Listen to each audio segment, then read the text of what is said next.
As a heads up, this episode will obviously be filled with spoilers for the decades-old Neon Genesis Evangelion, and for the sake of argument, I'm only going to be focusing on the original 26-episode run with some occasional references to the end of Evangelion film, and if you haven't seen all that, what are you doing here? Why are you watching this? For me? Well, that's very flattering, thank you. Neon Genesis Evangelion is a show with a legacy that's as complicated as its own lore. It's irrefutably one of the most important anime series of all time, if not one of the most important works of pop culture for an entire generation.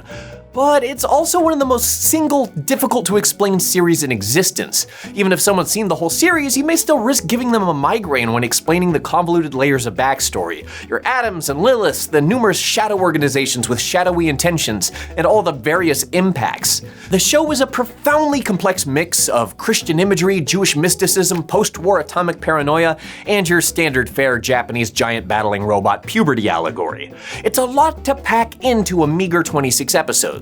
So I guess it's really not surprising that the show is one of the most maligned endings in TV history, an ending which still has people furious over 20 years later. Personally, I love the ending. It was all I ever wanted. I'd argue that the chosen ending, focused almost entirely within the mind of series protagonist Shinji Ikari, is not only the most satisfactory way the show could have ended, but also what is fully responsible for turning a great show into a groundbreaking show. And I'm not hoping to change anyone's mind. If you're dissatisfied, then you're dissatisfied. All I'm hoping is that I could soften some of the resolve against this controversial ending and shine a light on the very particular value that it has. But also, yeah, it's objectively the best ending in TV history. So, deal with it?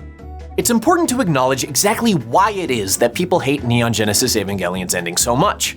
We spend a full season with our heroes, Shinji, Rei, and Asuka, as they attempt to thwart a cataclysmic invasion of angels, and as the mysterious organization Zila attempts to bring about something called the Human Instrumentality Project. But our final 2 episodes, as the Human Instrumentality Project begins and the souls of all humanity begin to merge, shift gears to a purely internal point of view. It's a drastic refocusing and change of narrative format, and we're presented with a psychological profiling of our main characters in the form of internal monologues. The audience is left with questions like, what actually happens to Shinji? What actually happens to Asuka? What actually happens? The trouble is, all these questions are kind of meaningless, or rather they're meaningless when considered outside of the context of Shinji. But to truly understand our main character Shinji, we need to understand series creator Hideaki Anno. As an animator who cut his teeth animating some of the most complicated scenes of Miyazaki's Nausicaa and the Valley of the Wind, Anno went on to become one of the founding members of Gainax in the mid-80s. Despite Anno's incredibly robust catalog of high-caliber animation credits, his skill as an animator isn't responsible for Neon Genesis Evangelion's lasting impact, at least not alone. It's his lifelong battle with clinical depression that's most responsible. His search for meaning and personal resolution, his growing disillusionment with otaku culture, went on to inform every decision he made when he was given the opportunity to make his own show, the one that would go on to be his masterwork. This is what Neon Genesis Evangelion is actually about, Hideaki Anno's own battle with depression. Shinji as a character is an audience surrogate, yes, and it's easy to be distracted by the power fantasy of being charged with piloting a giant robot to save the world. But he's also an author surrogate, and the show is fundamentally built around Shinji's core of depression. From the moment we meet Shinji, we're introduced to his depression. Immediately we understand the distance he feels from his father Gendo and his inability to be close to people. This is his war. His battle is not with the invading angels, it's with himself. People who derisively suggest that Shinji, who admittedly is a crybaby, just go get in his robot, don't seem to recognize that he's fighting his battle even when he's not physically fighting. And when he does physically fight, it's only in the service of trying to make his dad proud and close the distance between them. This is something he even directly acknowledges in episode 12. We see most of the show unfold from Shinji's point of view, which justifies the overbearingly fatalistic tone of the show. After the near mass extinction of the human species, the show barely spends any time setting up the stakes of saving the world. It overwhelmingly feels like all is already lost, a relatable feeling for anyone who struggled with depression. The show isn't about saving the world, not totally. It's about these characters saving themselves.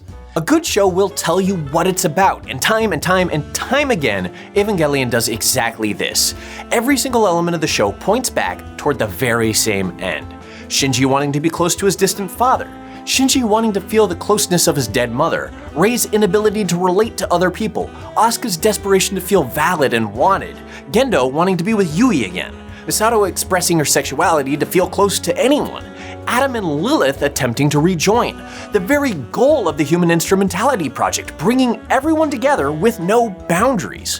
What other way could it possibly end other than our main characters, Asuka, but principally Shinji, being forced to finally confront everything that they've been battling against since we first met them? Now, if you want to interject and insist that the lore and backstory are just as important as the theme, well, I'd agree. But the lore and backstory are the very same theme. The lore is rich with things Hideaki Anno turned to for solutions. Theology and mysticism are so present they're impossible to miss, but most apparent in references to Christian iconography and the Kabbalah and searching for unity of the soul through angelic means. Then there's philosophy, transparently present in episode titles like The Hedgehog's Dilemma, which is a nod to Schopenhauer's parable of people's inability to become emotionally close with each other without hurting each other also. And of course, there's psychology, Freud being the most obvious reference point, Shinji's maternal attachment, his literalized return to the womb by being placed inside of a robot with the soul of his mother that effectively floods with amniotic fluid. Then there's the actual science fiction inventions, like AT fields, a field described as a barrier to the soul, or a literalized obstruction to people becoming close together. Ultimately, every single theme and every single device in the show comes back to the intrapersonal struggle with meaning and depression. Now, this is what the show is actually about. Everything else is just set dressing. The final 2 episodes are not just some random internal monologue, and despite popular belief, they're also not the accidental result of budget cuts. This is an authored attempt by Hideaki Anno to break through to the audience with the absolute most pertinent element of the show, that despite theology, despite psychology, despite philosophy, despite everything, one truth remains clear. Final healing comes from within. Shinji recognizing his own depression, his own inability to connect, the singular focus of the character comes to a head in the only way that it can, in his head, and coming to the conclusion that he needs to accept himself, accept suffering, and learn to be better is the single most mature way that this show could end. And if you take issue with the break in style, I can't help you there. Personally, I found the stark change in narrative style so grabbing, so arresting that I couldn't look away. I'd never seen anything like it, and in the years since, I still haven't. The right format for the message is something that puts you literally face to face with it and makes you confront things right there along with Shinji, right where the audience should be. So what is Neon Genesis Evangelion all about? A cataclysmic invasion of angels, an ancient prophecy, the dark machinations of secret organizations, power?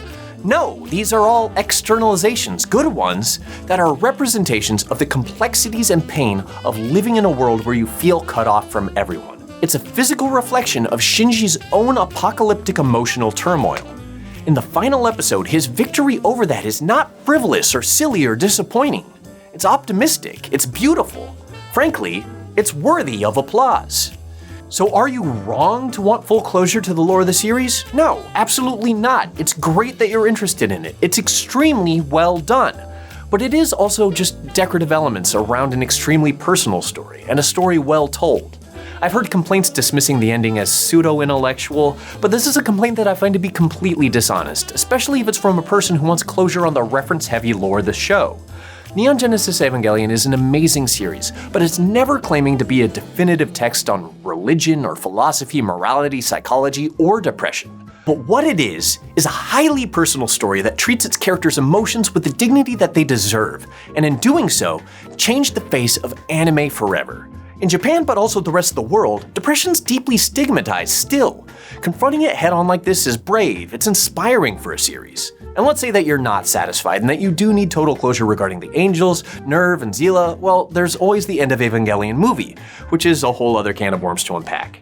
But in the years since the airing of the original series, and because of what Hideaki Anno and Neon Genesis Evangelion dared to do, it's changed the way that we look at the stories that we tell, and has changed what anime can actually be. And I think that's something to celebrate.